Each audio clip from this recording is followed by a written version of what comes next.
Okay, look, for a few minutes, I would just like to talk about a talk I had with Eric a few minutes ago. It's an old subject, but I'd like to hit it once more. Okay. All right? What can you learn from a daydream? All right?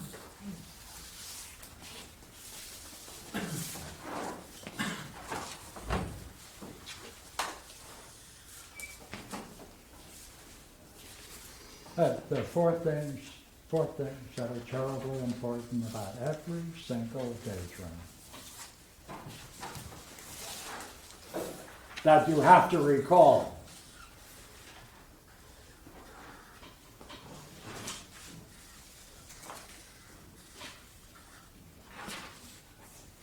What preceded the daydream?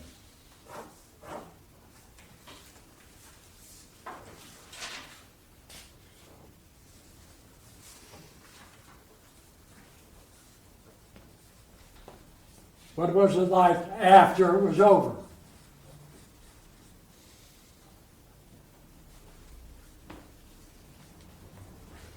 Okay? Third, you must always give a full description of the image of yourself in the daydream.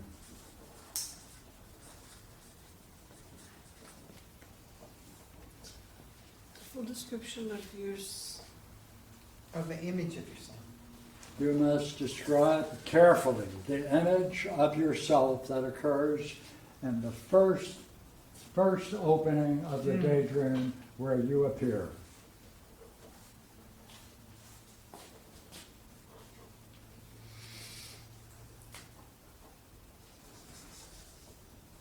State of mind.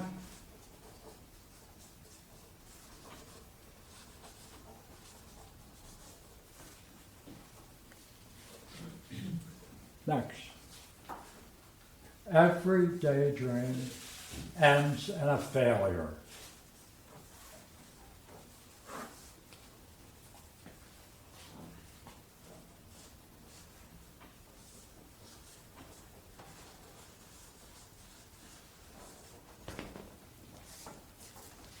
Therefore, you have to describe your state of mind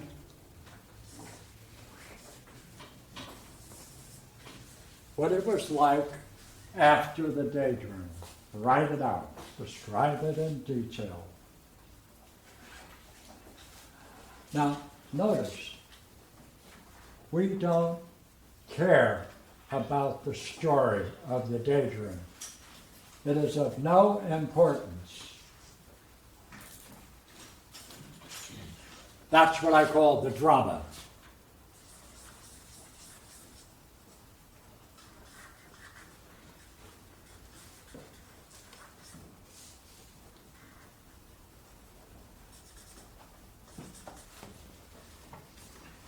Why? Because you should take a look and see whether or not implicit in that image, whether implicit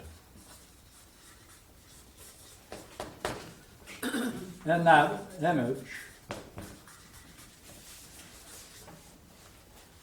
is the entire drama.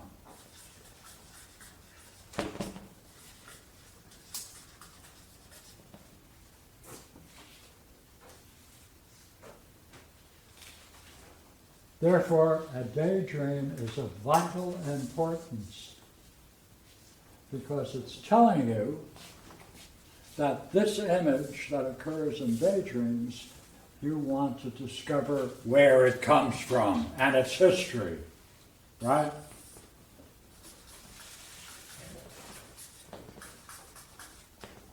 Personal history.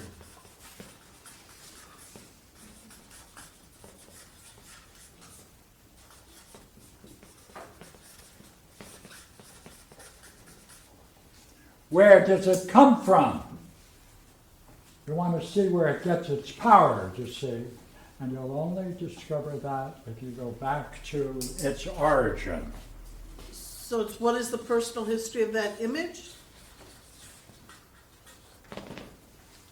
That should be image at the end there? Yes. What is the personal history of that image in that daydream? Yes. Okay.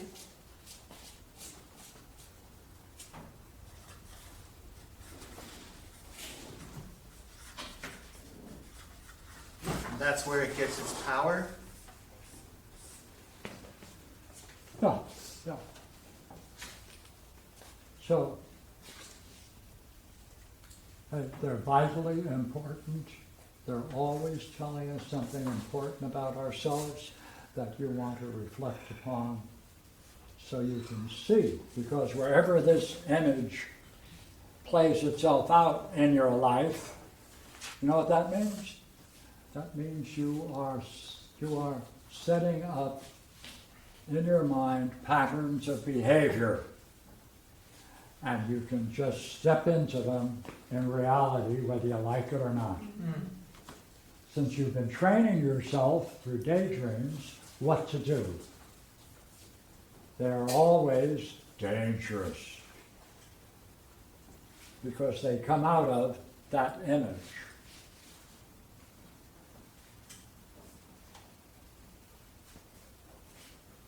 Okay? It just occurred to me that you can take the image of yourself in a dream and put it there. Then you want to make a study of dreams and daydreams. That's right. So, what's the difference between like the fantasy of a desire versus like a daydream? I don't know what a fantasy of a desire is. Like wanting to do something. Pardon, do you have an image of yourself? Yes. Daydream. Okay. Terrible, isn't it, to call it a daydream?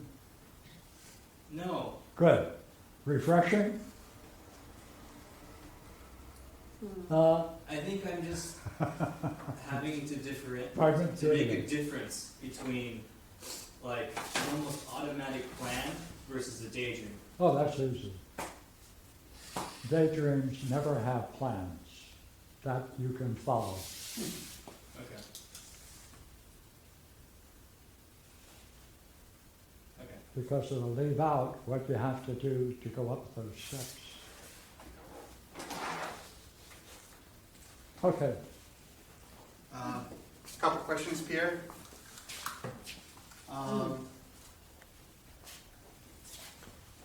Compared with dreams, then, two questions. One, does it help to have to talk about it with someone else, to have a midwife? sure, absolutely. Because you'll see things with their help that you won't by yourself. Secondly, Because then you're making it real to yourself. That's the logos. Once you put it into words, you're creating into words your state. That's participating in logos. But go ahead. Cool. Which is worth talking about sometime. that you cannot do without a midwife. You Pardon? cannot make, so you're saying you cannot make it real to yourself without a midwife. Is that the implication? Well, look, some people can do it. Some people can do midwifery without a midwife. Right? And that's why we're reading the Iliad. Because He Achilles, had no midwife, right? but he had to be brought to see his problem, which he could only see with the death of something he truly loved. Which created a puzzle in him. His ideal friend, Patroclus. Right. Those kinds of things will wake you up. No, but I guess, So get a good friend and hope he dies in front of you and you're the responsible for it.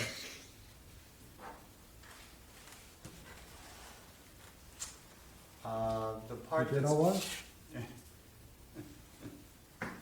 It's happened to me.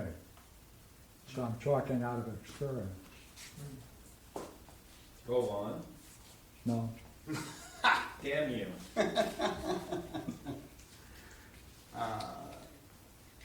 The part that I'm disconnecting on is that you will make it real for yourself. do it again, wash. I believe those were your, Yes. that's your phraseology, right, on it? Right. You will make it real for yourself through the process of having a midwife go through it with you. Yes.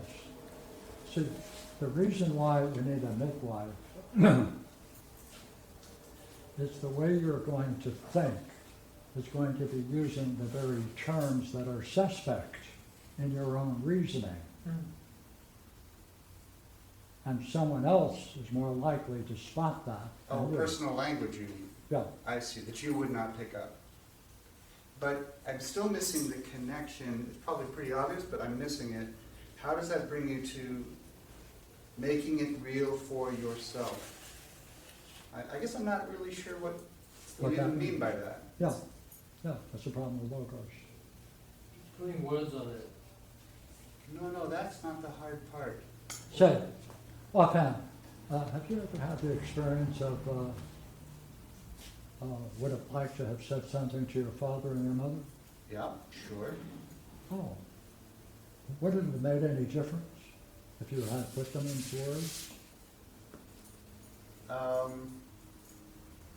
Yes, but Oh. people have done that in this group and found out later that they did not really have a complete understanding of what they were saying to the Did parents. it So I do would say, something to you? yes, so I'm saying only yes, but only under the condition that I'm not just acting out of anger, but that I see the whole picture, I see the Yeah. whole unity of it, Yeah, so I know it. yeah, Then under those conditions, what difference does that make? That's your Yes. question? yes. And I bet you the answer to that is it makes it real for me. So, put your answer again, All right, yeah. stronger terms, go ahead. Well, in my terms, I would say, I see what you're saying now. What that means is that it closes a loop. It ends it. It's the terminating condition of the pathologos. It's as we were talking about a couple of Saturdays ago, it's getting the ransom in Iliadic terms. Yes, But for me, I like going a little further with it in the sense of, I think we concluded that getting the ransom, the true ransom in the Iliadic sense from the parent by going back and telling them, having once seen the unity of it, not only how it affected you, but how it affected them, yes, includes not just voicing it to them, that's crucial to what you're saying, but it also includes, if possible, midwifing them, mhm. Sure, if they're up for it. sure, if they're up to it. Let me ask Julie a question. Hey, Julie, did our reflection have any effect on you? Yeah, All we did was put it into words. true. What did that do, putting it into words? Well, I realized I wasn't talking. I wasn't putting into words How important was that for you to say? very. Why? So that's the issue, why? Why is that important? Because it loses its power over you at that point. Because you're telling yourself something about yourself that you have never said about yourself, which once you put into words, changes yourself. And it also separates that from yourself, that which was not yourself. That's right, that's right. Because it dissolves the conclusion that you didn't know you Pardon had me, made. are you asking or telling? I'm telling, Thank you. yeah. Go ahead, tell me now. Because it dissolves the false conclusion that you made about yourself. Right? Because it's saying, no, that's not true. Because up to that time, you were carrying a falsehood about yourself that you are then seeing as not real. Right? Ooh, how important is that? That's vital. Yeah. Yeah. That's the problem with logos. Look, unfortunately, it's getting towards to 10. Next week, no dreams. I would like to stay on Homer. Book 9 is terribly important. It's Homer's, hey, it's Homer's vision of Achilles' problem. Beautifully said, And that's book 9? yes. Okay. As long as we have a little time left, can I ask a second question on your last insights into daydreams? Besides the midwife, it seems to me there's another comparison with dream work. And this one is different, it seems. And that is that as opposed to dreams, in the case of daydreams, we are not interested in the content, which is different than with dreams. No, you can find a context.